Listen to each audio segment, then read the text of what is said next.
Oh, hell yeah. Nice. On what time is it? It's 11:31.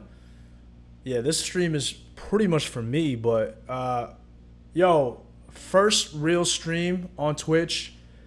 I think I streamed one time before 3 years ago, just once, but so I'm gonna call this my first real stream, but I'm just gonna rant today mainly about the whole longshoreman fucking the whole longshoreman protest, the strikes. I'm going to talk a little bit about that. I know the VP presidential debate was going on tonight. I didn't get a chance to watch. I was too busy setting up this stream. So I'm just going to talk some shit about the port strikes, just some of what I learned and just kind of what I'm kind of thinking, you know?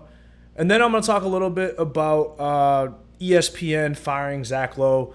That was more news from last week, honestly, but enough people today were in my mentions. I was also just kind of tweeting back and forth with our Bill Simmons pod, and there was enough people where honestly I want to cover this topic again. So I'm gonna talk a little bit about the ESPN thing at the end, but let's start off with the port strikes. So this was crazy because I read a little bit about this maybe last night, but this morning I log on to Twitter and I see that the head of the Longshoremen Union Association, whatever, he's basically saying like all of their people are going on strike and that's gonna fuck everything up, right? So they have people working at ports all the way from Maine, New Hampshire, whatever, all the way to the Gulf Coast. So it pretty much touches every major port in the U.S. and basically what they want is I think 50 to 70% increase in pay. I think they want 50 to 70% increase in pay, and they want no automation. So I haven't read the specifics of what they want, but that's generally everything that I was seeing on Twitter. It was basically just saying that's what they want. They don't want any automation, and they want more money. And if they don't get it, they're just not going to work. And if they don't work, it touches all of our lives. We pretty much can't get shit. So I haven't yet watched this interview, but I'm about to watch this interview. This is my first time listening to this dude speak. So I think his name is fucking Harold Daggett, chief negotiator for the International Longshoremen Association. I saw some stuff on Twitter today where it was saying that he was making $900,000 a year or something like that. So Jesus Christ, man. Either way, let's roll this tape. This is my first time listening to him. Old. I don't think anyone's in the chat, obviously, but if someone is in the chat, let me know if you can hear this audio. It's changing into the future. They're not making millions no more. They're making billions. And they're spending it fast as they make it. I want a piece of that for my men. Because when they made their most money was during COVID. When my men had to go to work on those piers every... Yo, this dude is a fucking gangster, bro. He's got the gold chain. He's got shades that... I don't know much about shades, but these things look designer. And he's got this white goatee that looks almost fake, this beard goatee combination. And the shit is cropped to a T. This is a scary-ass dude. This is a scary-ass dude. You ever watch... If you've ever seen The Wire, season 2, there's this dude, Frank Sobotka.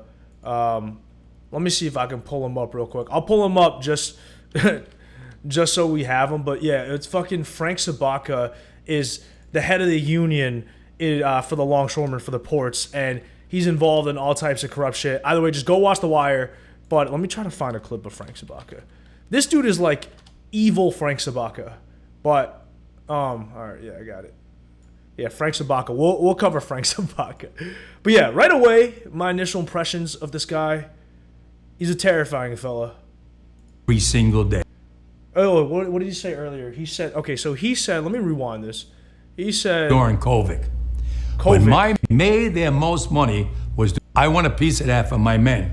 All right, so he's basically saying the global shipping industry is making billions of dollars. He's saying that the shipping companies, right? I think the biggest... Let me look up what the biggest shipping companies are. Let me see.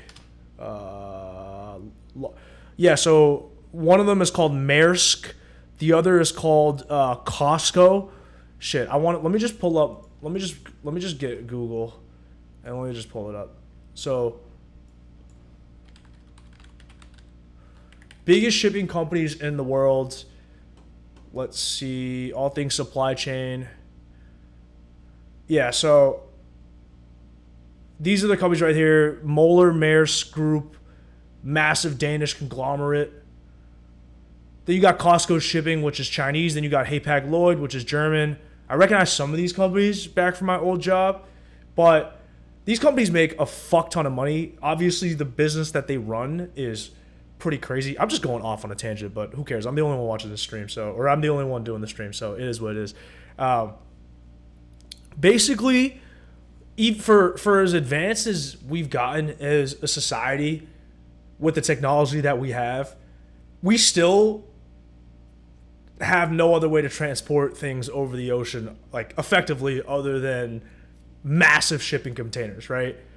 And I don't even know how the fuck they build these things, but these ships, if you've ever seen one in person, they are so fucking large.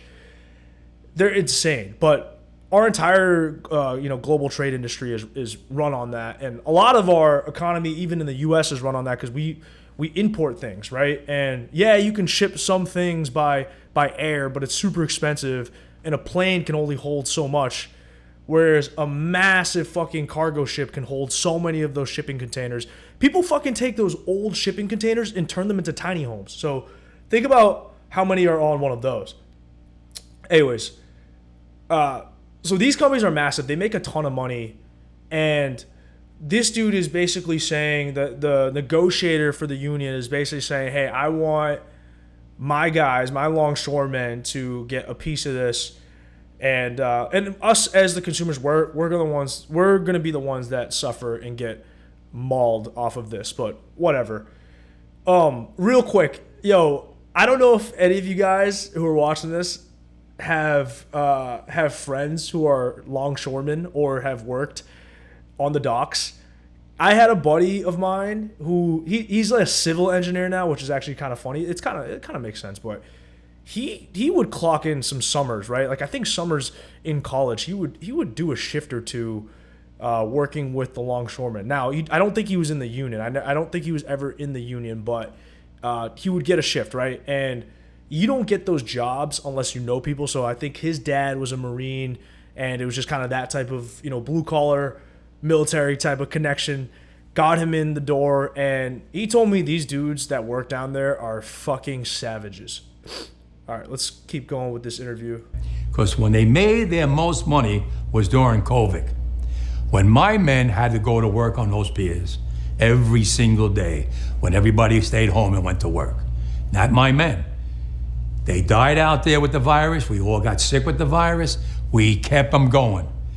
From Canada to Maine to Texas, Great Lakes, Puerto Rico, now the Bahamas, everybody went to work during COVID. Nobody stayed home. Well, I want to be compensated for that.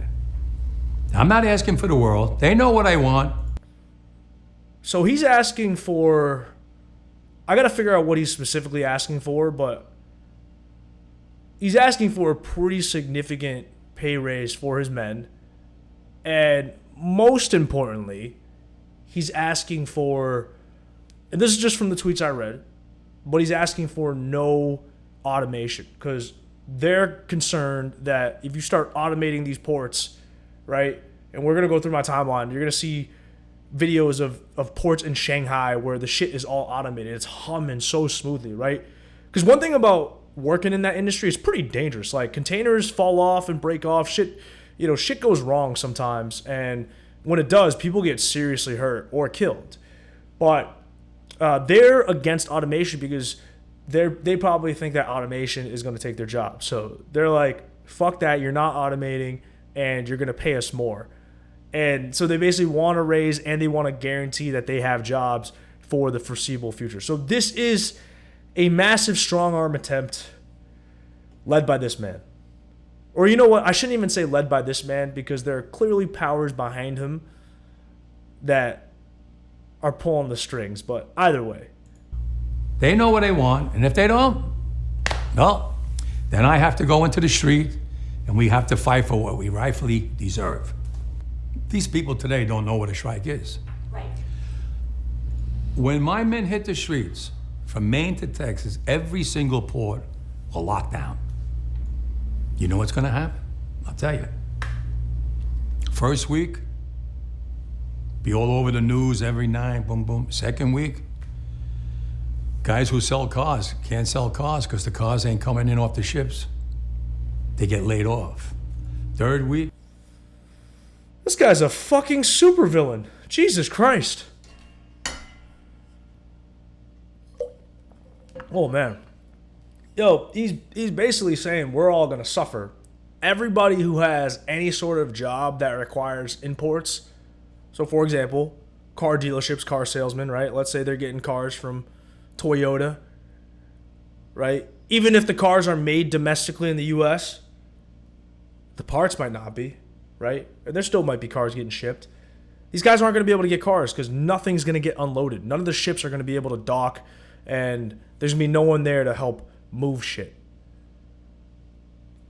So by extension, the car salesman's going to have no cars to sell. He or she's not going to make any money. And they're going to be desperate and out of a job. Malls start closing down. Mall starts closing down. They can't get the goods from China. They can't sell clothes. They can't do this. Everything in the United States comes on a ship. They go out of business.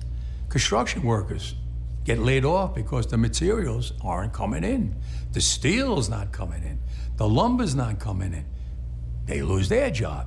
Everybody's hating the longshoremen now because now they realize how important our jobs are. Now I have the president screaming at me, I'm putting a Taft-Hartley on you. Go ahead. Taft-Hartley means I have to go back to work for 90 days. That's a cooling off period. Do you think when I go back for 90 days, those men are going to go to work on that pier? It's going to cost the companies money to pay their salaries. Well, they went from 30 moves an hour maybe to 8. This guy, oh my God. I gotta say, this guy oozes fucking that evil villain charm, all right? He just does. He's telling me right now, or he's looking in the camera basically saying, I'm gonna fuck you guys, right? All of you guys are fucked. Even their fellow blue-collar men, right? The construction workers, he has no remorse. He's saying the construction workers, they're gonna have no steel to make anything. They're not gonna be able to construct a damn thing. Their jobs are gonna be gone. Fuck them. That's what he's saying. That's what this guy's saying. My God. And then he says, I don't know much about Taft-Hartley, but just from that, it looks to be, you know what? Fuck it. I might as well pull it up. Taft-Hartley Act. Let's see what this shit is. Taft-Hartley. I'm not going to read all that, but some sort of act to limit the power of labor unions, right? So it sounds like the Taft-Hartley is going to make them at least have to work for 90 days. And so we had 3 more months of this shit before it really hits the fan and we're not getting any activity at all. I'm guessing that this act is basically just going to give them 90 days to negotiate what they need to negotiate. Either way, not good. And he's saying that, hey, even if my men are coming back, they're probably going to mail it in, right? If you've ever been fortunate enough to get a job and then give your fucking, I don't know, 2-week notice, right? Like I've never been fortunate enough to do that. All right, I always got fired from my jobs, but that's besides the point. If you've ever just given your 2-week notice, that must be such a good feeling because during those 2 weeks, the company can't expect you to do jack shit, man. There's just no way. You're just going in, you're getting paid for 2 more weeks, completely mailing it the fuck in. God damn. And that's what he's saying that these guys are going to do. That's what his men are going to do. They're going to be like this. Oh my God, dude. Joking, son. Jesus. Who's going to win here in the long run?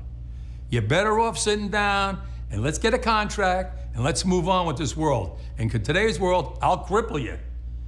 I will cripple you, and you have no idea what that means. Nobody does. Jesus Christ. All right, let's look at some of the comments. Fucking Elon Musk commented. What is he demanding? Yeah, I think it's from this tweet. It's 77% pay raise over the next 6 years and a ban on automation at the ports. Yeah, I wonder how long the ban on automation is going to last or if it's going to be indefinite. But yeah, so he wants a big pay bump and no automation. My whole thing with this, oh, man, I got so many thoughts. Let's actually read a little bit more just so. Okay, this is a good tweet. Let's go look at. All right, so this is a port in China. It's a Chinese port in Guangzhou. People unload ships remotely with 5G, and then AI vehicles automatically drive the containers to trucks and load them. My God. All right, let's go watch this. Hey, Pag Lloyd.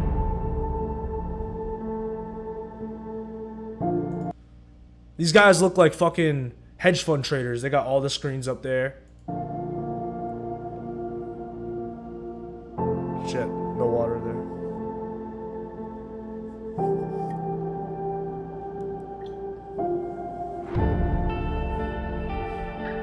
That's fucking crazy, dude. All of this is going down with no humans there, or on site at least. That's pretty wild. Yeah, like you could see why they want to do it. They want to do the protest because people will lose jobs, but there's still going to be jobs to be had, right? You're just going to have to get trained up. You're going to have to operate these vehicles.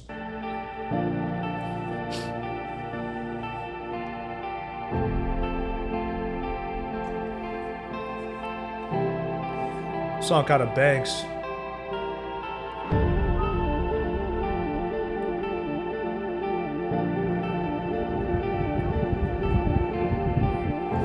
This place is kind of eerie, bro. Honestly, it's pretty eerie. Like, just think about that. It's broad daylight. These massive machines are just humming. They're just absolutely humming. And obviously, they're controlled by humans, but you don't really... you don't see anyone on site.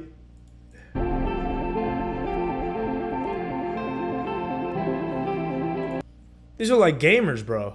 They got fucking gamers back there just controlling that shit. Which would make sense, right? Like, you need somebody who's good on the sticks. I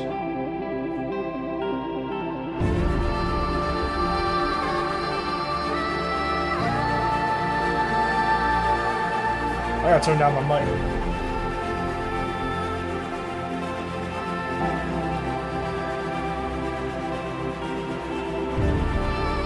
Crazy fucking flex by China or at least this tweet to just surface right as this strike is going down. Yeah, so clearly the US is not on this level. We're still relying on just so much human labor. Yeah, I mean, man, I want to just make sure I read a little bit more about this shit. Amazing future, blue collar workers. Nice. Let's see. I think I had some things bookmarked.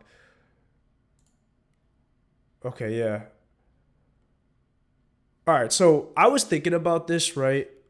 And first, like, the funny thing about being a longshoreman is that you kind of need to. It is kind of a nepotism type of job. Now, it's not a glamorous job by any means, but it's a job that pays all right. Let me actually look. Let me look more of this shit up. The only reason I'm going on another tab is because I don't want you guys to see the porn that's going to load up on my search. But give me a second. Longshoremen strike. I want to see what their demands actually are. Let's actually get their demands. Okay. Here we pulled it up. Dock workers may have the negotiating advantage in their strike against U.S. ports. So 45,000 dock workers went on strike today for the first time in decades. 36 ports from U.S. to Maine, from Maine to Texas.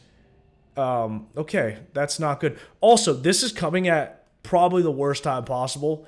And maybe they timed it up that way. Maybe they didn't. But either way, gives them more leverage. Just had a pretty brutal hurricane over the weekend, Hurricane Helene, and people need supplies, right? People need stuff to survive. And I think most of that stuff could probably be shipped domestically, right? I doubt most of that stuff is coming from overseas, but still, this can't help. This obviously can't help the fucking situation. So that's not good. And we have an election in 5 weeks, so that's also not good. All right, let's see. First strike since 1977. Obviously, if it goes down, we're all screwed because everything that we buy is going to just go up in price, right? Think about it. I don't know what, like, if we're importing paper, even things like paper towels, right? They're chopping down trees in the Amazon in Brazil and then making paper. At least I think that's what they're doing. And they're shipping it over. And yeah, like even things like me re-upping my paper towel supply, the price is going to go up, right? That's just what happens. It's what happened during COVID. During COVID, prices went up because we just didn't have any labor. So so many goods were just backed up. The shit was crazy. All right, let's keep reading. In anticipation of a strike, most major retailers also stocked up on goods. Okay, that's good. That gives us a bit of a buffer. But all this is gonna do is it just gives us a little bit more time to negotiate with these guys, with that absolute gangster. Oh man. Although at this time of the year, most other fruits and vegetables are domestically grown, nice and not processed at ports, but bananas could disappear. No, dude, fuck. I use bananas for my protein shake. That's not good. Oh, fuck. Okay, so what do they want? They want, said boats. Okay, so little progress was reported in the talks. So I think the union is negotiating against the U.S. Maritime Alliance. So that's the group that's negotiating on behalf of the ports. And side note, so the first time I got introduced to the shipping industry was so crazy, dude. It was with this stock called dry ships. It was dry ships. Yeah. Okay. All right. Here it is. So this was the first time I really learned about like the shipping industry, but it was 2016 and the stock price of dry ships ripped 1,500% in 4 days, right? And like a lot of that stuff was like company specific, but basically what I learned is the whole shipping industry, everything is just based on rates. And also these companies that hold the ships, like if they're not shipping, if these ships aren't going, then they're losing money, right? Like it costs so much money to just have one of those ships even chilling there, I think. Like a marina costs and docking fees are like really high and you got to take care of the ships. And so you kind of have to be moving them around. And it obviously costs a ton of money to build one of these ships. But once you start shipping things, right, it's all like the amount of money you make is all like based on the rate. So if the rate is higher, then you make more per trip, then great. Because you can only really make one trip, right? Like it's hard to speed up your trips. So you can do it. So let's say you're shipping from, I'm gonna make it simple. Let's say you're shipping from, China to the U.S., right? Although that's not happening as much as before. But let's say you're going across the Pacific and you're shipping from China to the U.S., right? You can try to make yourself more efficient where, let's say you leave Hong Kong and you arrive in L.A. and you drop off your shit in L.A. Then if you can take on another load in L.A., pause, then take that load back to China, then all of a sudden you're optimizing your trips, right? Because if you're only just delivering, then you're coming back empty-handed, then you're spending all of that money on fuel and your crew and shit like that, and you're not even making money on the return trip. So, but other than that, like there's not really much else you could do, right? Like you deliver some shit from point A to point B, and that's kind of it, right? You're capped by how much you can load onto your ship. So once you maximize what you can load onto your ship, it's just, all right, what are the shipping rates, right? So it's all dependent on shipping rates. Now, you would think that all these ship makers would kind of collude, and it might be illegal, but they might all work together and say, all right, look, let's all raise rates. So we're going to say, let's say it costs, I'm just going to make up a number, $1 million to ship something across the Pacific. none of us start competing on price. So you can't then say, all right, I'm going to charge 800,000 and try to get more business, whatever. Like we're all in it together. We make sure that our minimum price is $1 million. We can keep the rate high and we can all make a lot of money. They could do that. Maybe they do. But for the most part, it's kind of a Wild West where also I could just be talking out of my ass right now. This is all just what I remember reading back then. But it's kind of just this Wild West where if you're just running a small shipping company, like you don't really give a fuck about what the other companies are doing. You're just trying to make as many trips as you can and just make as much money as you can. So you're not thinking about like industry wide what's going to happen. You're just kind of like, all right, rates are good right now. I have this fleet of ships. Maybe I got a few more ships I'm ready to build. Let's like speed this shit up and just run as many trips as we can. And obviously as you start doing that, the rate's going to come down. So eventually like it just kind of, the industry kind of goes like this where the rates go up, everyone starts making a ton of money. People start overproducing ships, right? Because like the rates are so good, they're like, all right, if I could just ship more, then I would make even more money. And the only way I can ship more is if I build more ships. So then everyone starts thinking the same fucking thing, and they start building more ships. And then all of a sudden, there's so many ships, there's so much capacity that rates go down, and it's that same cycle. And these companies will go bankrupt and shit like that, and then they'll just do that over and over again. But for the massive companies, right, they make a ton of fucking money. Let me actually look up what Maersk made. Oh, shit, yeah. Maersk. Maersk profit 2023. Yeah, so they made 3.9 billion, down from 29.321 billion. But I think this is kind of normal. Like, I think these wild swings are just normal. That's literally, that's literally what I was just talking about, which is it's boom or bust. 1 year, they can make a ton of money. The next year, they don't make as much. Also, it depends on if they're building ships or not, whatnot. So there could be other things going on. I don't even know where I was going with this. Let's see. Yeah, so that's kind of who these, these ships in the ports, I think they're kind of in it together. And they're negotiating against the actual longshoremen workers. So I think that's kind of these sides. I think those are the sides. So the ports are saying, hey, how about we give you guys 50% raises over the next 6 years of our deal? And the union was like, nope, we need 77% increase.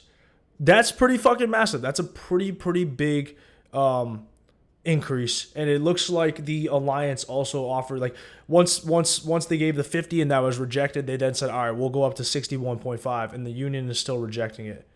My guess is that that they budge and they do pay the union, but what the fuck do I know? Anyways, so that's kind of how that's the price. We don't know specifically what the starting hourly wages are. I think there's longshoremen that can make like $100,000 or something. Let me see what the average longshoreman salary is. It's midnight. I'm on Twitch talking about longshoremen. Okay, let's go. Let's look at this article. How much do dock workers make? Here are the striking workers' salaries. All right, let's see. Under the ILA's former contract with which expired on Monday, starting pay is $20 an hour. So what's minimum wage? Is minimum wage fucking more than that? What's minimum wage?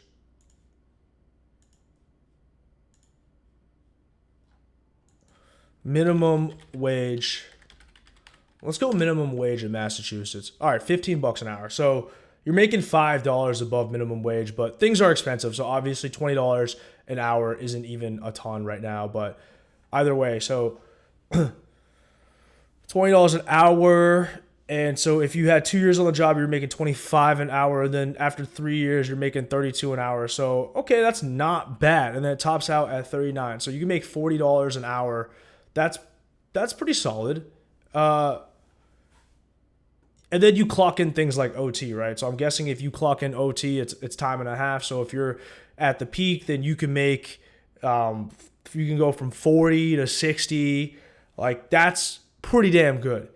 And with these jobs, right, sometimes, like, if you're a senior guy, you could clock in OT and not really do much and still just kind of make that. So there's a lot of shit that goes down. Also, to the ports and the longshoremen, like that shit's so mobbed up. It's so heavily organized crime influenced.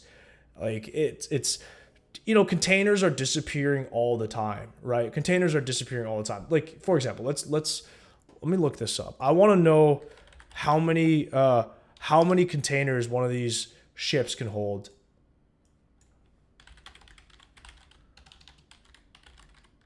How many containers on a container ship? So the largest one can carry 24,000 20-foot units. So that's a fuck ton, right?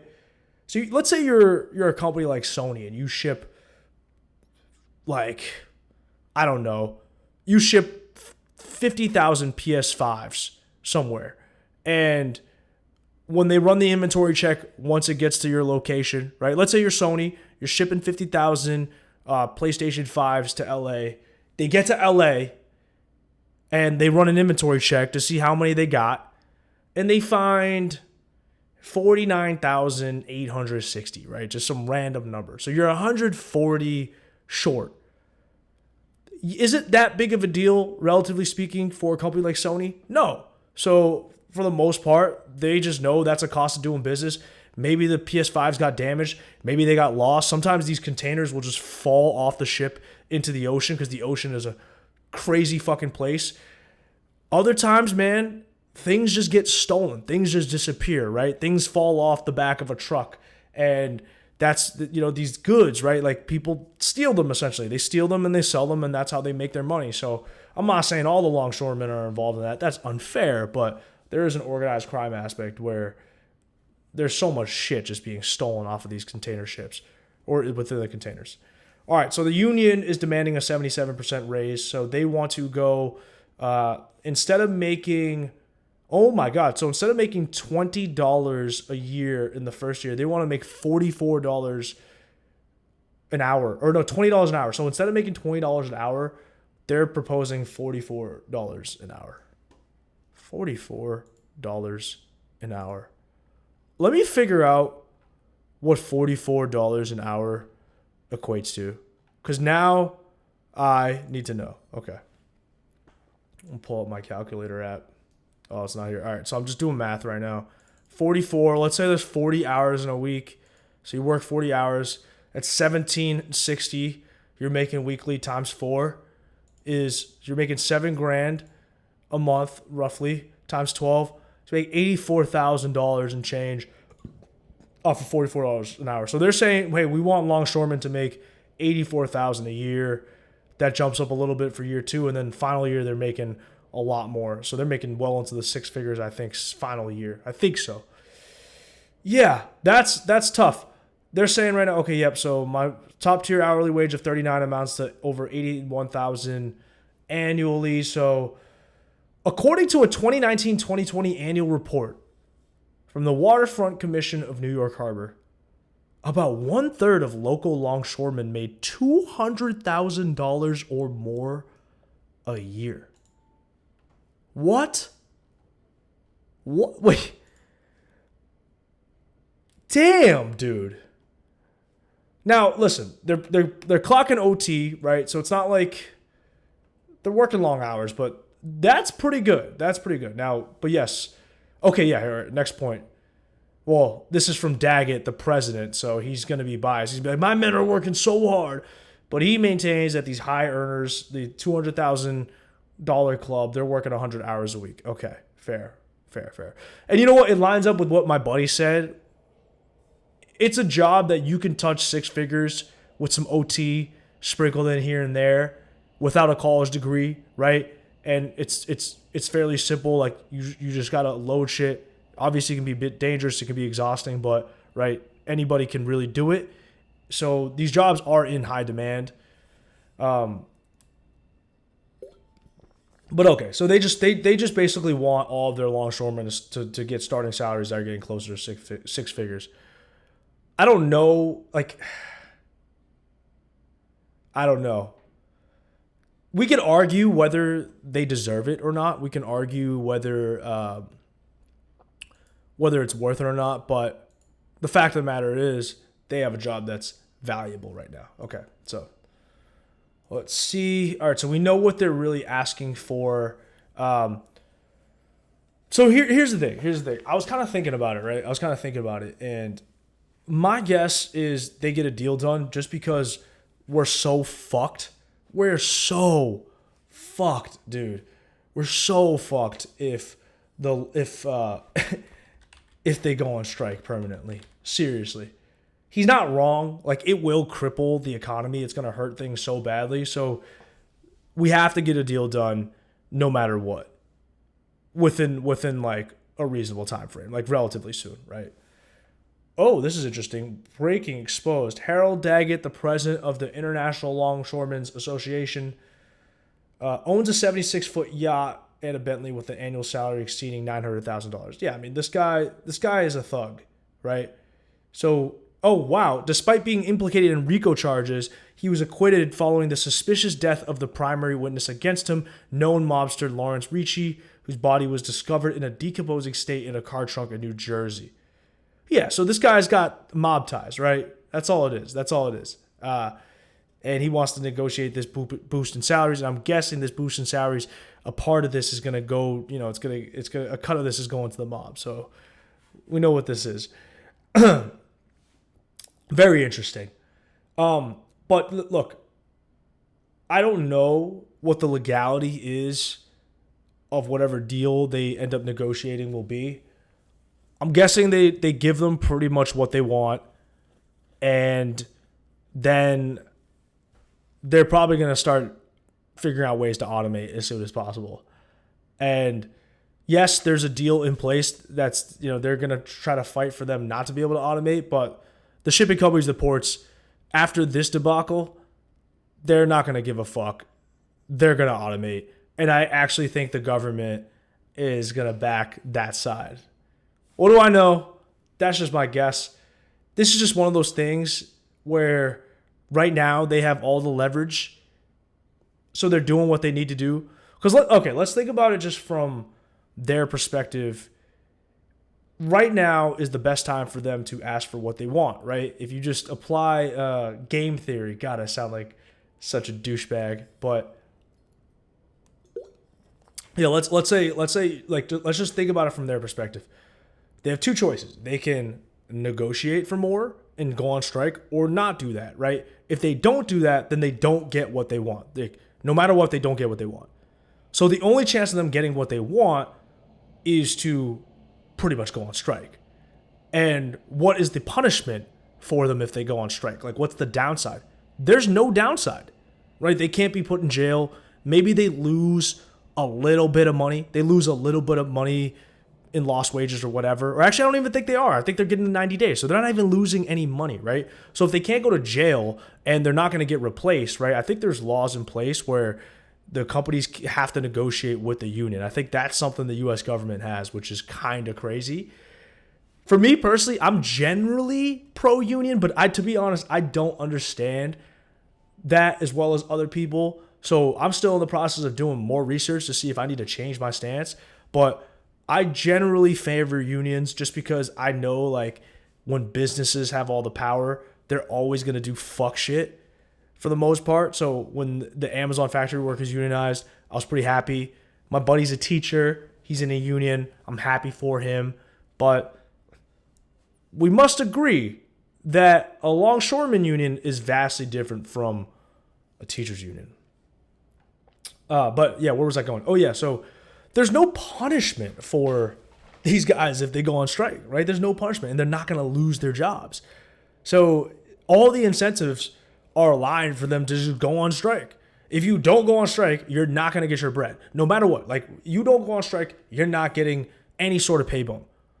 Like, no fucking port or the shipping companies aren't going to be like, hey, you know what? Let's pay the longshoremen more money. Those guys work really hard. We got to pay them more money. No fucking way. That shit does not happen. So if you're not going on strike, then you don't get, if you're not going on strike, you're not getting a pay bump. So the only way for you to get a pay bump is to bring attention to it, which is go on strike. There's no punishment for going on strike.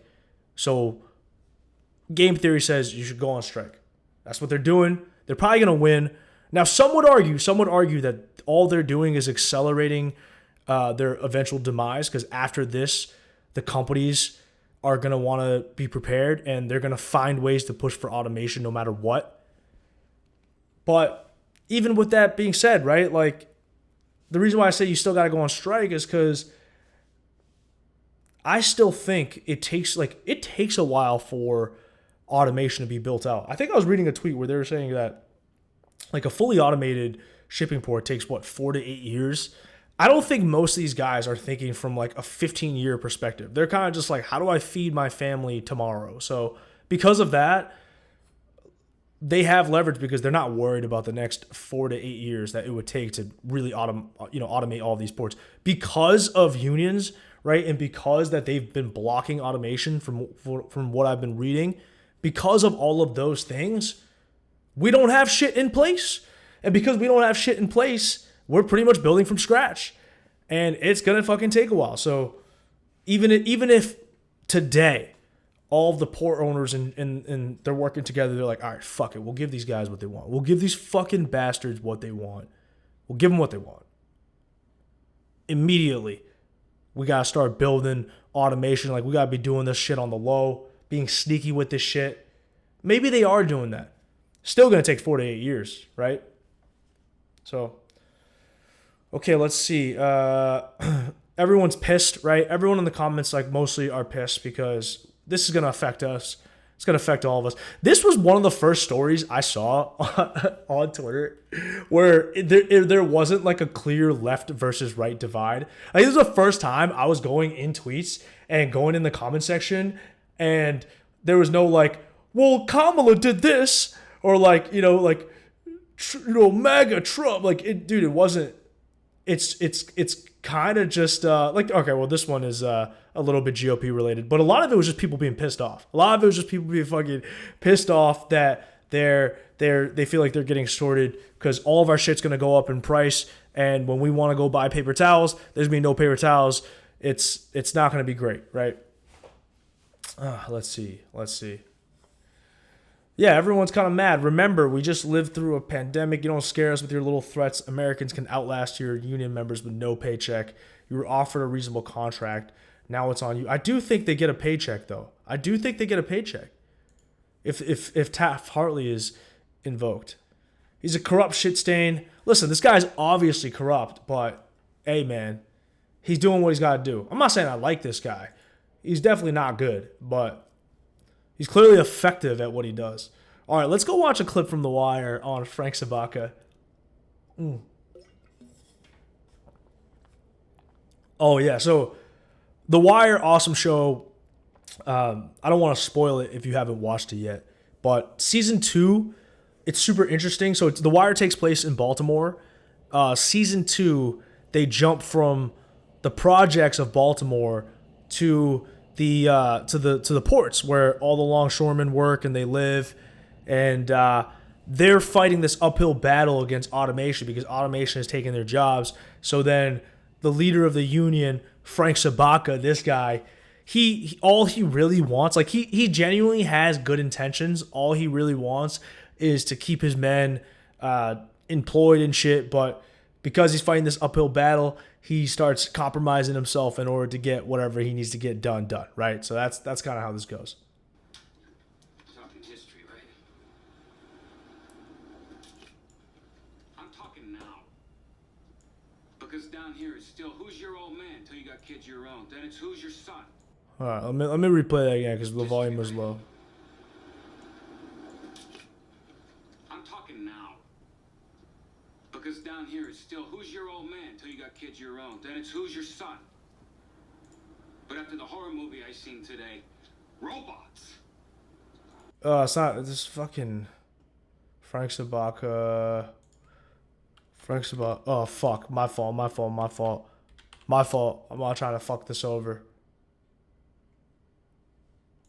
Union Hall today, and I'm back in no bread truck. I swear, Frank, we grabbed a couple cases at the end.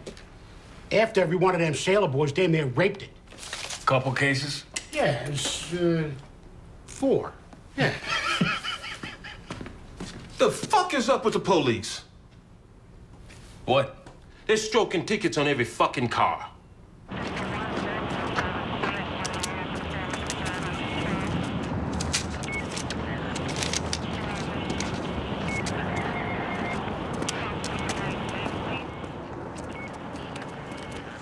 Rear tag not entirely visible? Yeah, at the tow bar said hi. Emergency access blocked? Are you kidding me? We've been parking on the side of the building since the fucking ships had sails. Come on, pal, what the fuck? It ain't me. It's my boss. Who's your boss? Valchek, Southeast District. Stan Valchek? The district commander, yeah. That sawed-off piece of shit. Why the hell's he fucking with us? Hey, listen, whatever it's about, you definitely got the man's attention. Because word comes down this morning from my shift lieutenant, we're supposed to ride past your union hall twice a day and paper cars. You work for a gaping asshole. No more than one, actually. You know we're not gonna put up with this shit, right? You know we're gonna go downtown on it. Take it all the way to the mayor's office. I can't blame you. Believe me out of it. It's chain of command. I mean, I gotta live with the son of a bitch too, right? God damn, The Wire is so fucking good, bro. I hope I don't get hit with a copyright on that shit. Fuck, The Wire is so good. But yeah, so this guy's a modern day Frank Sobotka, but he's more evil for sure. He's more evil for sure. All right, let's keep looking at more. I was scrolling my timeline all day, and it was it was good. Okay, so let's see. Longshoremen promise to fuck up your children's Christmas if they don't get paid more than second-year physicians with 10 years of college. I mean, when you put it that way, right? It's tough to root for them, but I don't know. Like, look, I think the way I feel about this ultimately is, and this might be unpopular, I'm on just the side of fucking pay them. Pay them. I get what they're doing, but if you judge them on what they're doing, they don't really give a fuck, right? They don't care. For them, it's really clear. They just want one thing and one thing only. And if you were in a position where you knew your job was going to get replaced, right, by robots, I'm telling you, you're not going to be that eager to just go in and say, all right, sweet, like build more shit, build more machines and stuff, right? Now, for me personally, I would, or other people, right? They would probably say, hey, I'd try to learn other skills and pivot. That's easy for us to say, but what if you're like a 42-year-old dude, 43-year-old dude with a family, and this is kind of all you have, right? If this is all you have, it's not as simple as, oh yeah, just go learn how to fucking program a machine that can do it for you. Learn how to work with AI tools and AI technology, right? So I do think that a lot of these dudes will get phased out.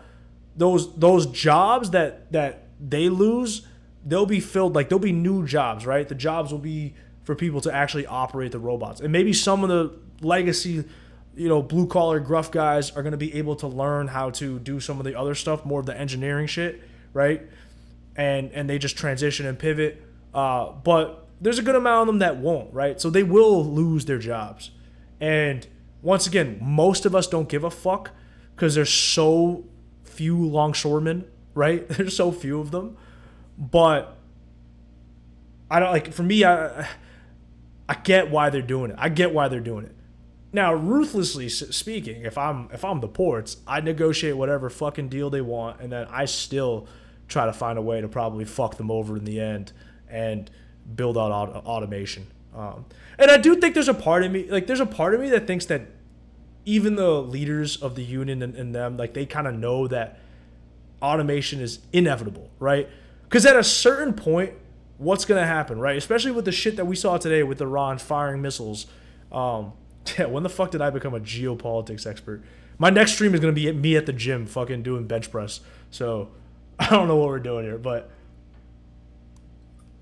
all right, let's say oh fuck, I was losing my train of thought. Oh, here we are. The reason why automation of shipping ports is inevitable, right? It's inevitable, is because it's going to eventually pose like a national security concern. I mean, it kind of already does. It kind of already does. But shipping ports are just far too important for our government and for our country as a whole, especially if we end up in a war, right? Especially if we end up in a war, having shipping ports that are protected, they're functioning, dude, it's gonna be vital, right? Even if America, like, I'm from America, right? So as Americans, we're pretty fortunate where we have this fat piece of fucking land, this fat piece of land that, let's look at this shit. American farmland. Fuck. I don't even know what I'm looking for. American farmland size. Or you know what? Just give me a map of America. I don't know what I'm doing, bro. Map of America. Dude, we got this fucking crazy country with geology. We got all these rivers running through the middle of the country so we can transport things really easily. We got a ton of farmland in the middle of the country. Basically, we can be as self-sustaining as possible, right? So if there was a war and like you couldn't ship things overseas and all that, we'd be in a better position. But we'd still be kind of fucked. Like, it'd still be really, really difficult. Life would be much more difficult. So at a certain point, when other countries, right, like your rivals, like China, I don't know why I pronounce it that way. That's so fucked up.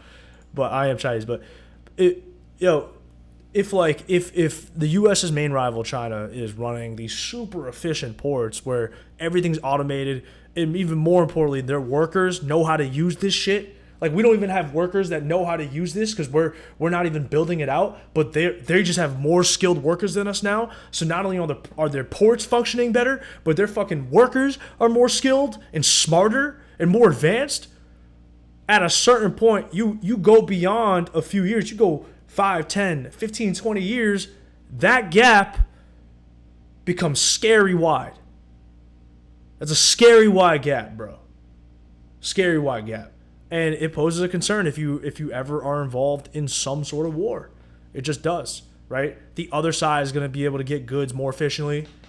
It's supplies. They can make more weapons, all that shit. So at a certain point, the government's going to step in and they're not going to allow our ports to literally still run like it's 1975, right? That's not going to happen. At a certain point, they're going to step in and be like, okay, fuck this. We're taking over this shit, or we're getting, another company to take over. Like, either way, we're automating. There's no ifs, ands, or buts about it. So at a certain point, that's gonna happen. So I do think the leader of the Longshoremen Union, whatever, the international let me see. I gotta plug in my laptop. Give me a second. Charge my shit. Okay. Word. So yeah, I do think this dude right here, Harold Daggett, I do think that deep down he knows that this is like, even if they get this deal signed, they're just delaying the inevitable. But that's what happens, bro. Like, you just delay the inevitable. I used to work in an industry where my bosses, they made a ton of money, bro. They made a ton of money. But they would tell me all the time, the second I pulled up, they'd be like, yeah, this industry used to be way better, kid. We don't make the money that we used to, and things are getting worse. And things would get worse year after year after year, but still, the money was still good. It was still fat, right? So even though the pie was decreasing, and the slice that you were getting was decreasing, you were still getting a fat-ass slice of fucking pie, bro. So it was like their whole strategy, right? I knew fucking 50-year-old dudes, right, with families. Their entire strategy was just hang on for dear life. Just hang on, because it's like, I'm making high 6 figures, low 7 figures. This is what some of them were making. And I just got to hang on for another 3 years. Maybe 3 years from now, I get fired because the industry's bad. Whatever. If I just hang on for those 3, that can still be enough money to put my kids through school. So I do think ultimately the powers that be, at least from the longshoreman side, they know that at some point they're going to have to play fucking ball. At some point, automation is going to happen. And I think if they're smart, they find a way to be a part of it, right? And I actually saw some good tweets on this. So let me, It sounds like I'm on the side of the longshoremen. I don't know, bro. I don't know. I mean, look, inherently it's gonna hurt me, right? Like what they're doing is gonna fucking hurt me because all this shit. I need soap. I need shaving cartridges and whatnot. All that stuff, like, you're going to start seeing a small price bump, right? And then some of my favorite foods in the grocery store are not going to be there. It's going to suck. And maybe when that moment happens, I'm going to be like, fuck those longshoremen, man. Fuck those longshoremen. But for now, before it's affected me, I'm a bit more neutral.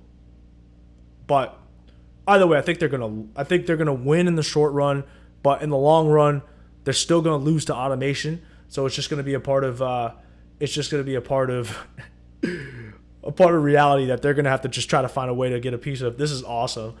This dude, Robert Sterling. If you haven't seen The Big Short, I think it's The Big Short. Or no, Wolf of Wall Street. Yeah, Wolf of Wall Street. I think it's The Wolf of Wall Street. Or it's The Big Short. Fuck. Let's actually see.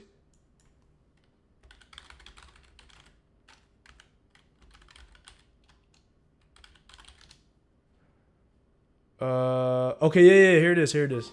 Mortgage. Oh man, so I think this is the Big Short. Fuck. Okay. Awesome movie. Let's watch this scene. Securities, subprime loans, tranches. It's pretty confusing, right? Does it make you feel bored or stupid? Well, it's supposed to. Wall Street loves to use confusing terms to make you think only they can do what they do. Or even better, for you just to leave them the fuck alone. This movie's awesome. So, here's Margot Robbie in a bubble bath. God damn, she's so sexy. Basically, Louis Rainieri's mortgage bonds were amazingly profitable for the big banks. They made billions and billions. Might have to end this stream soon. But, yeah, whatever. So this dude's parodying that scene. Basically, there's a group of guys called Longshoremen who unload all the stuff that comes into the country by boats, which is pretty much everything you buy, right? The Longshoremen all make more money than doctors because their union has a legal stranglehold over the ports, and their mob-connected boss is willing to cripple the American economy to get them even more money. I gotta put on my computer glasses. It's getting fucking late out here. Oh shit, this is so fucking nasty. The union's paranoid about automation destroying their jobs, though, since robots can unload containers 5 times faster and for 1/100th the cost. At a certain point, all right, let me finish the tweet. Let me shut the fuck up and finish the tweet. And also, without threatening to wreck the economy and make inflation worse 1 month before an election and 6 weeks before the holiday season, still with me, good. Now pour me another glass of champagne and let's talk about something called the Taft-Hartley Act. Ooh boy. Yeah, I forgot, bro. Christmas is around the fucking corner. This is no good. No good. Let me get my shades on. Okay, I got this glare in the screen, but hopefully you're not looking at my face. Yeah, that's a pretty good explanation. But look, the robots unloading containers way faster and for way cheaper. I mean, look, at a certain point, man, too much of our economy depends on this. It is inevitable. Quite the conundrum for Biden Harris right now, 100%. They got to get this shit under control fast. The Dems got to get this shit under control fast, which is why I think a deal is going to be reached very quickly. Because maybe there's a way to reach a deal without those costs being passed on to us, right? Because what's going to happen if a deal is reached, right? Our ports are going to stay shitty. Now, in our day-to-day, it's not going to affect us that much because we're already used to having shittier ports, right? Ports that are old and just not very advanced, right? We're already used to that, so we're not going to notice much of a difference. But the increases in salary, right, that they're getting, or not salary, but their hourly wages and stuff, the ports are going to end up paying them more, right, in order to justify those wages, and then the ports are probably just going to charge more. So just shipping is going to be more expensive. Long story short, prices are going to have to increase, right? So us as consumers, if they get this deal done, which I think they will, we're going to have to pay more for shit.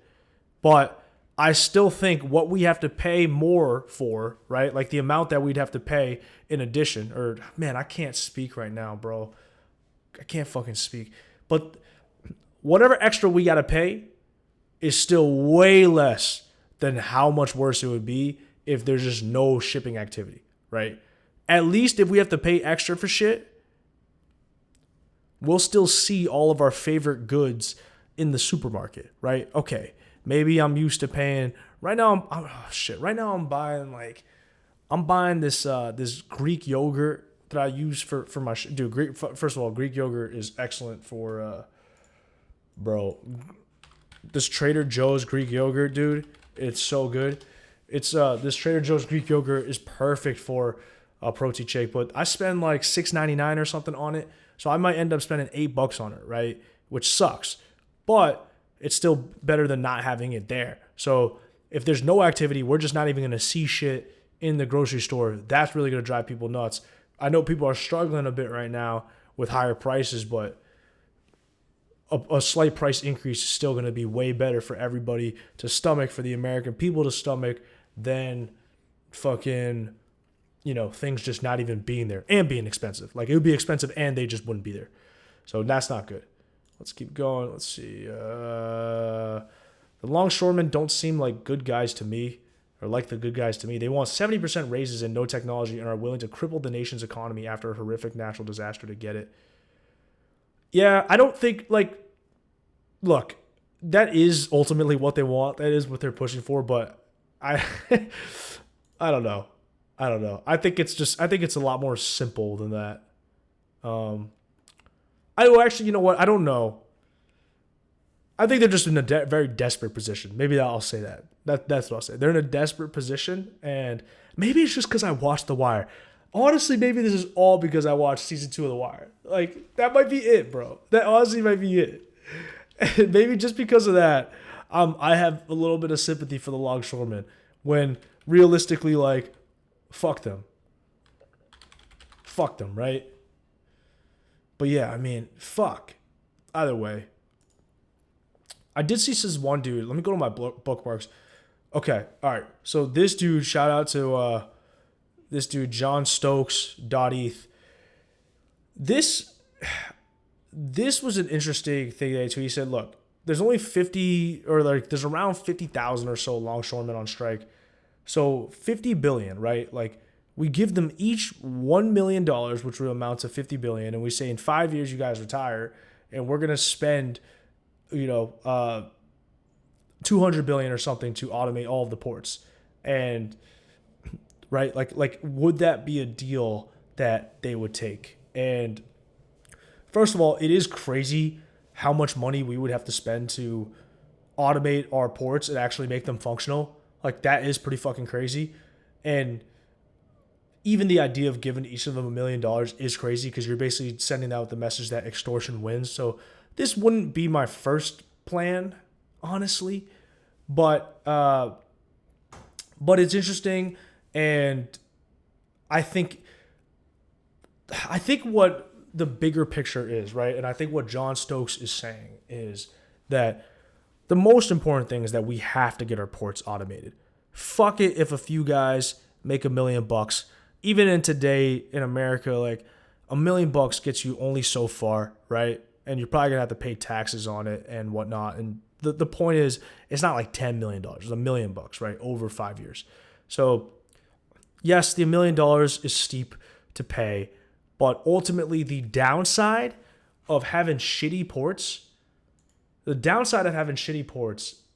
oh, let me actually see this. U.S. ports versus, I don't know, dock workers strike at U.S. ports. Let's actually watch one of these. Let's see what CNN is saying. Dock workers are now on strike at ports from the East Coast to the Gulf of Mexico. Frank Holland joins us right now. He's got the latest on this. He is right there on the picket lines. And Frank, what's happening? Holland. Hey, good morning, Becky. As many as 50,000 longshoremen went on strike at just after midnight this morning, shutting down East and Gulf Coast ports, disrupting the U.S. supply chain, and according to many industries, increasing prices and reducing availability of products going into the key holiday season. As you mentioned behind me, we see some ILA members here gathering right now. Many of them have been here since just after midnight. Earlier this morning, the union actually released some video of the ILA president making a very fiery speech to members about the contentious negotiations with porter operators who are known as the USMX. We're going to keep this thing going every day, in and out. We're going to be on the news. We're going to win this thing. Trust me. They can't survive too long, and we're going to get what the we deserve. Believe me. And God bless all of you for being here. Thank you. And Give them their money, man. Give them their money. I need my paper towels. I need my soap. They got me, bro. Give them their money, man. the union is asking for higher pay and restrictions on automation at the port. Those are We'll backdoor them with the automation stuff. We'll do what we gotta do. We'll do what we gotta do after. But just give them the money right now. two of the key issues when it comes to this negotiation. USMX issuing a statement before the deadline yesterday saying the two sides traded counteroffers over pay. They also added our offer would increase wages by nearly 50%, also increase employer contributions when it comes to health care. They also added that it would also keep the same language when it came to port automation and also semi-automation. This strike will cost the U.S. economy as much as $4 billion a day when it comes to estimates from Jefferies and a number of other analysts and big banks out there. According to Jefferies, though, a one-day strike here... $4 billion daily of economic impact. We gotta end this thing. Just give them what they want. We'll figure out a way to fuck them over later. Give them what they want. I've already changed my tune 1,000,000 times throughout this stream, but... give them what they want, and we'll fuck them over later. At the port, that would create congestion for about a week. They say a 2-week strike, that would create congestion going all the way into early 2025. Yeah, no, that can't happen. We cannot have a 2-week strike, bro. This shit got to get resolved by the end of this week. This is crazy. Give them what they want. Just give them what they want. The Biden... You know what? You got to have some sort of deal. You got to have some sort of deal where you just offer to train the motherfucker and... there's 50,000, right? See how, like, try to minimize job loss from automation and just offer to train the rest of them up in automation or something. Find something, bro. Administration says they've been in contact with both the union and the port operators. They actually issued a new statement this morning. They said in part, President Biden and Vice President Harris are closely monitoring the strike at the East Coast and Gulf Coast ports. The president has directed his team to convey his message directly to both sides that they need to be at the table and negotiating in good faith, fairly and quickly. Come to an agreement or else I'm throwing both sides in Guantanamo Bay. However, the Biden administration has maintained they would not use the Taft-Hartley Act to keep the ports open and also force both sides to keep negotiating. I've spoken to leaders from a number of trade groups across a number of industries, spirits, agriculture, auto parts, apparel, all of them saying this would be a big disruption to the holiday shopping season. They say it would have an impact with both businesses and also to consumers. So we're talking about $200 million a product a day. Oh, man. That's going to get stopped at the ports. And that's, if that stays for a long period of time, it's going to be weeks before those goods can be cleared. In addition to shortages, you could see costs start to go up. That's tough medicine at a time when we're trying to reduce prices. And that was the president of the American. The crazy thing, too, is that these shipping companies, right, the rates are going to go up now because there's no activity, and the shipping companies are going to make more money. So it's not that they want no shipping done, because at a certain point, they still need activity to make money and deliver goods and shit like that. But in the short run, they're fine. They're totally fine with the prices, with these shipping rates going up. So this is just going to make things way more expensive for all of us. Okay, let's see. Yeah, so John Stokes, he basically wants to bribe all of the workers $1 million each to just let us get into the robotic world. I'm telling you, man. All right, do not underestimate how ruthless a government can be, okay? Do not underestimate how ruthless a government can be. The only reason why things haven't been forced yet and we haven't been forced to automate yet is because I still think that the majority of the people in charge in the U.S., right? This ain't a Dem or a Republican thing. I just think, like, in general, we still don't really understand how behind we are on, like, automation and stuff. And it's because the U.S. had such a head start. We're such a big economy that you could kind of, like, start slipping in other areas and not really notice it too much. and we're just such a big country and difficult country to run, and we're still so fucking powerful that because of all of those things, we're slipping in certain areas. We're still leading in other areas, don't get me wrong, but we're slipping in certain areas, and it's like, it's one of those things where one day you wake up, you're like, holy fuck, we're so far behind. Like, look at our ports compared to China's ports. This is not good, right? Like, how is that even possible? How is that even possible? China modernized in the last 30 fucking years. How do their ports look that much better than our ports? Yeah, I get that we built our ports earlier. Still, that's just unacceptable, right? So these things are finally starting to come to light and be more of a public issue. Like, prior to this fucking strike, I had no idea that our ports were not automated. I assumed that more of them were automated. I didn't know it was this bad. I didn't know, man. Season 2 of The Wire aired in fucking, 2001, 2002? So they were talking about automation back then. But I just think now at this point, at some point, like, the lead is just going to get so insane, right, that China has over us, that it's just going to be, like, the government is just going to step in. And I do think one thing that this strike is doing is that it is revealing to the public just how behind we are on these type of things, and that's going to bring attention to it. And 100%, like, we're not going to let 50,000 workers hold us back from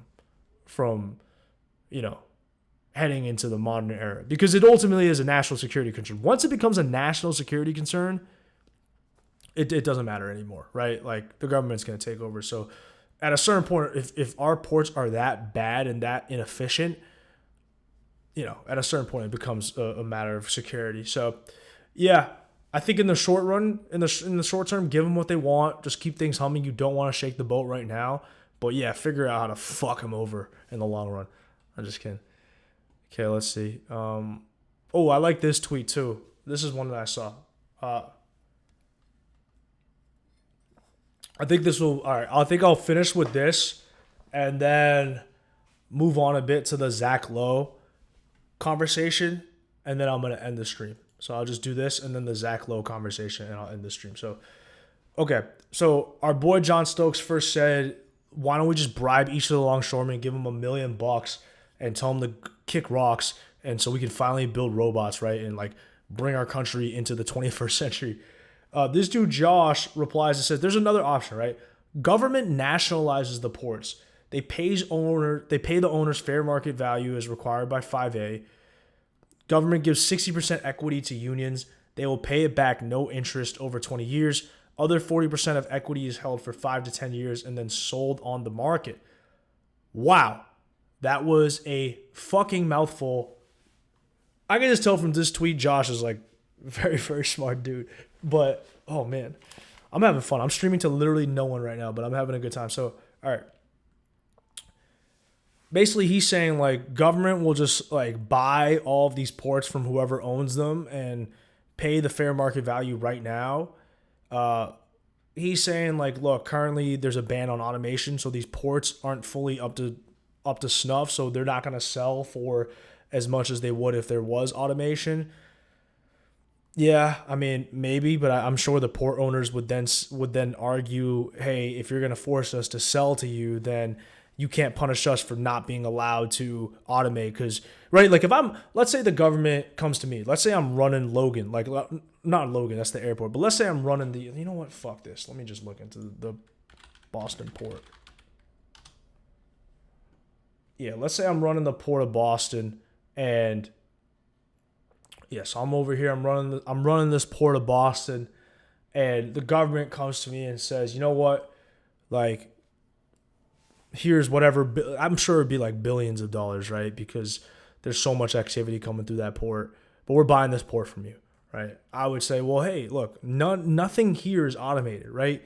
We got fucking dudes picking up containers. No, they're not actually picking up containers, but you know what I mean? Like, we got like a bunch of workers coming here, like, moving everything by hand and all this shit, and it's inefficient and things are rusty and old, and you're gonna pay us based on that.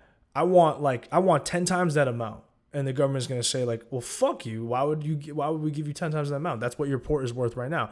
Then I would say, well, hey, my port would be up to speed, right? Like, we would have all these robots and stuff, but we weren't allowed to because you guys forced us to negotiate with unions, and now here we are. And, so if that's my counter, then the government is in a bit of a position where they would have to just kind of say, well, fuck it, you're selling us at this price no matter what, right? So, but the point is there's a counter. The ports are going to say like, hey, you should value us based on if we had automation, because we would have automation if we had the choice, right? And whatever. But either way, government buys the ports from the port owners. They come to some agreement. Then the government is giving fucking ownership stake to the unions. These unions are so fucking powerful, bro. They're so powerful. Side note, it also reminds me of The Sopranos when they were all involved in the union racket and they would just provide no-show jobs, right? So a no-show job was basically you would just get paid as if you were on the site, but you would never have to show up and do anything. So when certain guys in Tony Soprano's crew were basically horse trading, trying to build up their business, they would say like, hey, I want a no-show job at that construction site. Just all of those things. It's just a little bit of side income. Imagine getting paid for 40 hours of work where you didn't do shit, right?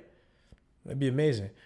But yeah, so this guy's proposal is to give the unions an equity stake in the ports. So the unions would eventually become very, very rich. So the unions would have to pay that back, right? They'd have to pay back the 60% equity over 20 years. The semantics of this, like the specifics, it doesn't really matter, but that's basically the point is like you sweeten the deal for the unions. You just say, hey, we'll give you equity in the unions right now. And then, the other 40% is sold on the market. So why would this deal help? Like, what would this solve, right? It would solve a few things. One is the unions would own the ports. So even if the ports are automated, right, and you start losing some jobs, the union owns a good amount of the ports. So the union is bringing in a ton of fucking money. They could kind of just pay their workers, right, like almost like a pension. Like they could just pay money to their workers. The problem with this eventually is like, I think this is too sweet of a deal to propose. Like, I think you're giving up too much. That's a home run deal for the unions, right? The unions would make a shit ton of money owning the port, right? Owning a portion of the port. And they would just be able to pay their workers and be like, all right, 1,000 of you guys don't have jobs. Well, you're in the union, so we're just going to pay you $150,000 a year. To what? Do nothing? Maybe like sweep the floors or some shit? Like, that's crazy. But still, it's an interesting proposal. But what this would do is that it would make the unions actually care about how well the ports are being run. And that's what Josh says here. The goal here is to align incentives with the union as a majority shareholder. They will be incentivized to automate and pay out the added profits. So basically, the more efficient they can run their port, the more they can fucking deliver shit, unload shit, be fast. They can make more money. And the more money they make, the more money they get to keep. So now, instead of, remember at the beginning of this stream, I was showing the interview with the dude who's running the union, and he's saying, oh, my workers are gonna come here and they're not even gonna do shit unless you pay us, right? Like we're either gonna go on strike, and if you force us to work, then we're just gonna half-ass it at work. So we're not gonna move around that much, and you're still gonna be losing money, right? Because we're not gonna be that productive. Well, if you're running the port now and you're getting paid on the profits from the port, then you're gonna make sure that shit is run in a certain manner, right? Like you're probably gonna automate things, right? Because it's gonna save you money. You'll get smart people operating the machines and figuring things out because you're gonna want to make more money. So it does align everything. I do think it's too sweet of a deal to get to the unions, especially with what they're doing now. But unions in this country have a lot of power. And I think I'm still ultimately pro-union. But what do I know, right? Like I'm trying to learn this shit. All right, I've streamed. How long have I fucking been going? I don't even know when I started going on this stream. But either way, I've been at it for a good hour. Now it's time to talk a little bit about Zach Lowe. So I think that's the final thing I'm going to talk about. And I actually had a little Twitter debate today. So let me actually fill up my water real quick. I'll be back.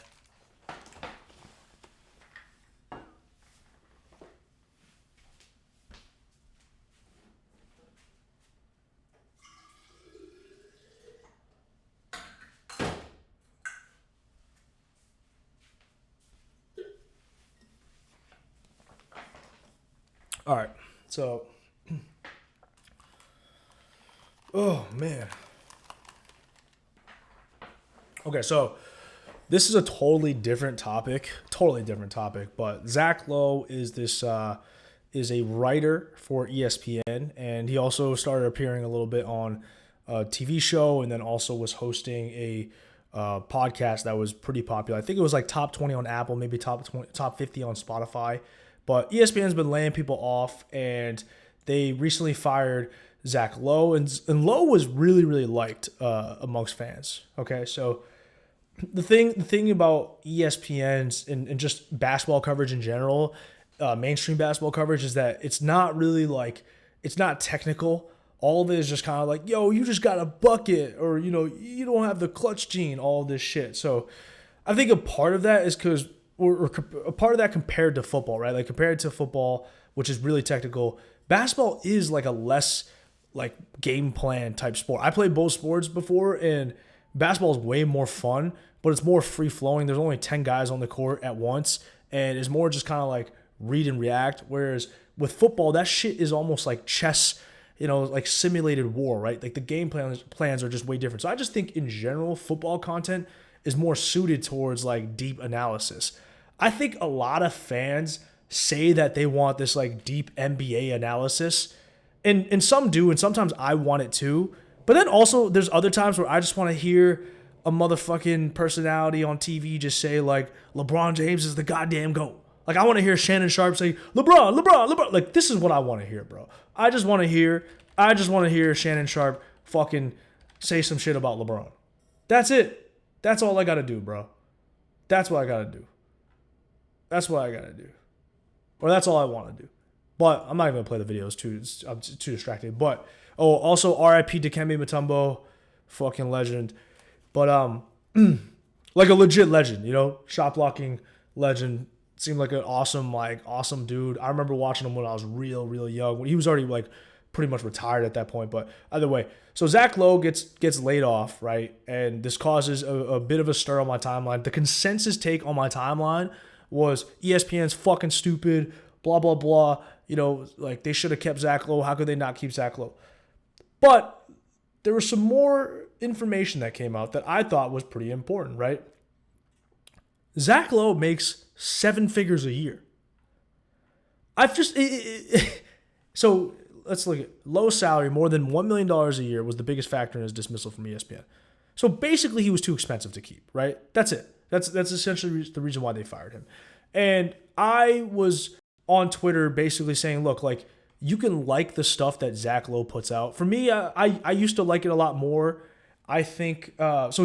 His podcast, right? Like the style of his podcast is like he is much more intellectual and savvy and understands the game more, but he also explains it in a way that's very comfortable for the casual fan and for the advanced fan. The reason why I've started to listen to other basketball content creators is basically because when you're working for ESPN like Zach Lowe was, he was just kind of buttoned up in his takes, and I just kind of wanted more of that raw, unfiltered, like just say whatever the fuck you want to say. So that style fit more towards me, and I can find that style on Twitter, TikTok, YouTube, whatever, just like solo independent content creators who are just doing that, you know, and they're still giving me the X's and O's and stuff, but they're just kind of saying whatever's on their mind. I like that type of stuff more.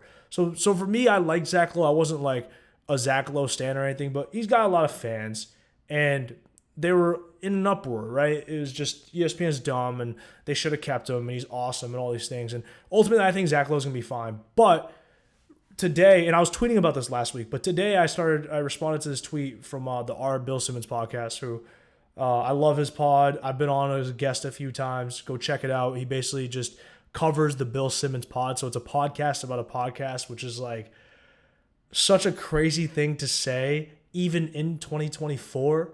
But that's what it is. It's a podcast about a podcast. But he does a very good job. I've been on a few episodes with my boy as well. Awesome pod. But finally, this dude on the Bill Simmons Reddit said, you know, enough with this dumb ESPN has lost its heart shtick.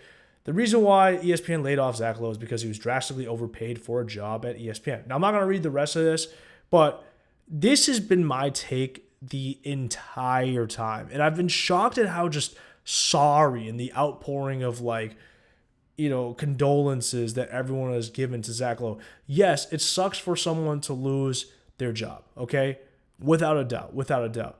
But it's not like he was making even $250,000, which is a lot of money. He was making $1 million plus, bro. $1 million plus. I think he wrote maybe an article a week, maybe 2 articles a week on the NBA. And then he would record about 1 pod. I think this Low Post averages like 1 pod a week, give or take. Probably more during the season than, NBA. During the season, it's probably 2 episodes a week. Off season, you might go a week and a half without an episode, right? So it's what, a fucking 45 minute to an hour long episode. It's not that hard to do, bro. It's just not that hard to do. I've streamed for almost 2 hours now, and or maybe less, maybe like an hour and a half. But the bottom line is like, to make $1 million doing that, to write an article or 2 a week, and then do maybe 1.5 podcast episodes a week, and then do like one TV spot, whatever. You have a fucking sick job, right? It's a pretty easy job. And I'm not faulting him for that. We'd all trade places and be in that job if possible. Like, it's about what you have to do to get to that job. Fair. But you also can't fault ESPN for firing him since he was making $1 million plus a year to do that, right? Like, I'm not even the supporter or defender of ESPN. I don't care for ESPN. I don't watch their shit. I used to watch it when I was younger, watch Sports Center, all that stuff. But now I just get my stuff off Twitter. Sometimes I see an ESPN tweet. Sometimes I see other tweets. It doesn't matter. I don't really care much for ESPN. And yes, ESPN has made a lot of poor strategic decisions. But people seem to think that money just grows on trees. Money grows on trees in this fucking sports writing business. Like, I felt like I was taking crazy pills. So my response to this, right? I responded, so this dude named Evan responded and said, there's some truth to this, right? So the person in this Reddit post, the person in this picture said, hey, like, ESPN fired Zach Lowe because he's too expensive and he's not bringing in the numbers to justify what he was getting paid, right? So the response was, there's some truth to this, but the amount of people who just listen to the podcast justifies his salary by itself in terms of ad revenue.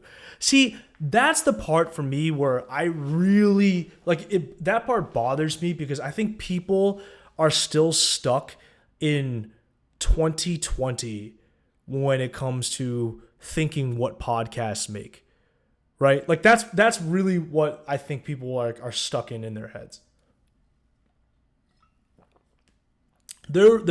People still think about those massive Spotify deals where Spotify was overpaying for podcasts just to be able to get podcast IP. And let me see what Spotify handed out. Spotify podcast deals. I think Spotify was paying, and I mean, they're still making huge money, but dude, so Spotify's got deals with Alex Cooper. Well, they had a deal with Alex Cooper from Call Her Daddy for $60 million. And then she recently went to SiriusXM. And then I think they signed a 9-figure deal with Joe Rogan and stuff. But there was also an era a few years back where Spotify was just paying fucking anybody who had a halfway decent podcast. They were just paying them the bag, right, to bring them onto their network and just make it exclusive to them. So I think a lot of people who are just kind of, I'm not going to call them casuals because that's a derogatory term sometimes when you're talking sports. So I don't mean it in that way, but I just mean people who aren't nerds about the media space like me, because I'm out here trying to stream and do this shit. So obviously I study monetization a lot because you're hoping to be in that position one day. But so I think a lot of people are still stuck in that old time frame thinking that these podcasts make a ton. Just because you have a top 20 podcast on Apple rankings or Spotify rankings, it doesn't mean that you're making enough to justify 7 figures, right? And that's what I responded with. Look, that part isn't as clear. Pod monetization varies a lot, and ad spend has tightened up in recent years, right? So really, what's happened in recent years is that companies are getting more and more hip to the game. They're more aware of what's going on, where they're like, look, we used to pay podcasters so much money. Now we're looking at our data and we're looking at our metrics and we're like, was it worth it to pay them all this money? Like, was it worth it? Did we get an increase in sales, or is this kind of just a waste of money? And I think what they're figuring out is it depends on the pod. There's certain pods, that certain fan base, they're going to buy shit. But then other pods, some of the numbers, man, they might be fugazi. Maybe they're not getting as many downloads. Maybe they're getting a lot of downloads, but their listeners are just not going to buy shit. They're not going to buy shit, right? So more and more companies are realizing that. And now a lot of the ads that you're hearing, at least I'm hearing on pods, are just like gambling ads, right? Sports gambling ads, because gambling companies make a lot of money. So they have the money to just put ads everywhere. But I used to hear ads for everything, random shit. And now it's just kind of just gambling ads. So the point I was trying to make in this response was just, hey, just because you have a decent podcast ranking doesn't mean that you're crushing it in terms of money, right? Okay. Then this response, DSA Sports Gambling Caucus responds to me, says there are podcasts with significantly fewer listeners who are north of 7 figures annually on Patreon. Couple that with writing gigs, and I think Zach could easily earn $1 million. Okay, few things to that, right? A, ESPN is not going to fucking spend money to help Zach Lowe build a Patreon, right? Even if he was still working for ESPN. That is crazy. ESPN makes, like, oh my God. See, like, this is the type of stuff, right? ESPN revenue. ESPN is generating, this is 2022, but they're generating fucking $15-16 billion a year in revenue, right? You think they're going to fucking spend money to help one of their NBA writers / podcasters launch a Patreon so they can make an extra $800,000 on Patreon maybe? Like, that's crazy. They're not going to do that. That's just ridiculous. Now, in fairness, that's something that Zach Lowe could do on his own. So if he goes independent, then yes, he could earn 7 figures, right? Launching a Patreon, having some like paywall content, stuff like that. But that's all extra effort stuff ultimately for like not a huge reward. There's like a cap on what you can make off of that stuff. So for a company of ESPN size, it's like there's no point in them doing that.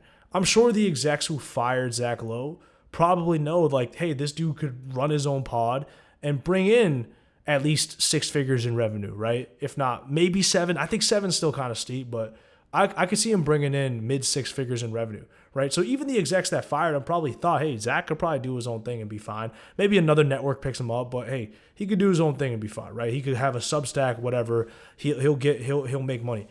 They probably know that, but they're just like, hey, there's just no point in him doing it for us and us paying him $1 million. Like, it's just, there's just no point. Like, that's a business that he runs on his own. It's not a business that we're gonna run as this massive company.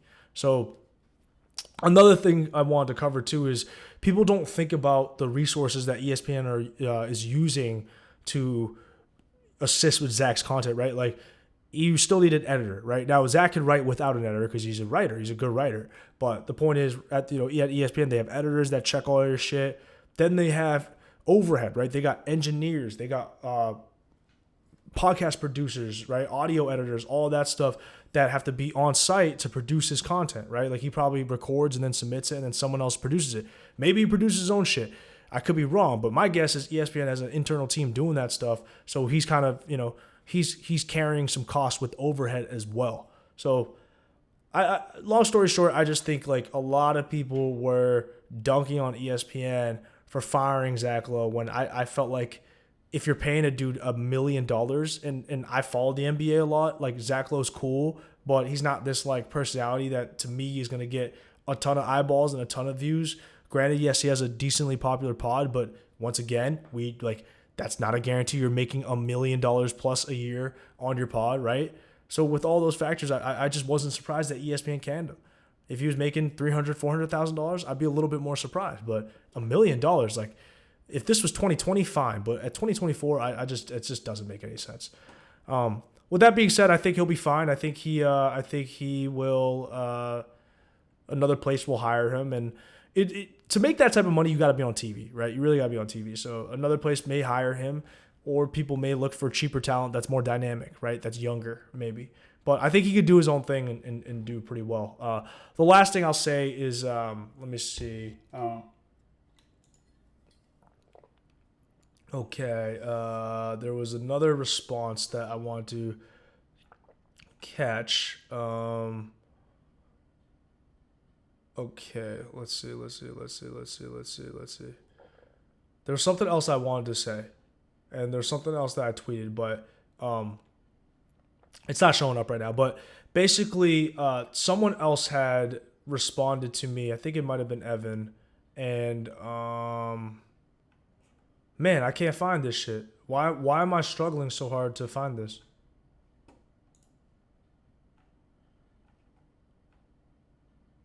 Okay. Yeah, everyone's mad, right? Like, whoever that poster is, they can fuck off. An alternative terrible take. And Zag, some would say, love. Yeah, so, like, look. I mean, okay, there's some people who are reasonable. I love Zach Lowe, but this guy's correct. Yeah, exactly. I fall on the side of this guy. Another big thing that ESPN is facing is just cord cutting in general, right? Holy shit, it's 107. I gotta chill soon, but cord cutting in general. So gone are the days where we only had cable, so everyone was sitting in front of the TV for 30-minute segments, an hour-long segments. In a 30-minute segment, you could break out 3 ads, right? So no matter what, people are forced to watch those ads. Advertisers are gonna pay more for that, right? Nowadays, people aren't watching full games as much as they used to, right? Like for the NFL, it's a little bit different. It's once a week. Your team plays once a week. It's like this appointment viewing movie type shit. But for something like the NBA, bro, it's a lot of the times the regular season, like not that many people watch the NBA regular season. A lot of people get it through just highlights the next day. For me, unless it's the Lakers, I'm getting most of my shit from highlights the next day because I just don't have time to watch all those games, right? I'm not a junkie.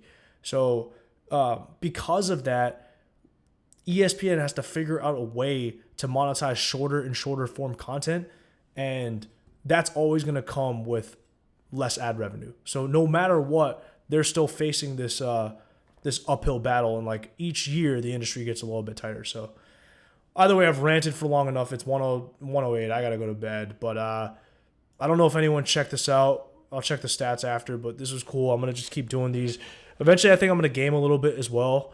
I'm trying to. I gotta go buy a PC and get my setup because right now I'm doing all this shit off of Mac, so I'm not about to game off my Mac. But once I get my PC, I'll game a bit and talk my shit as well. But just gonna keep streaming. I'm gonna try to stream almost every day and just talk about kind of just what's been going on the during the day. But appreciate everyone. Catch y'all later.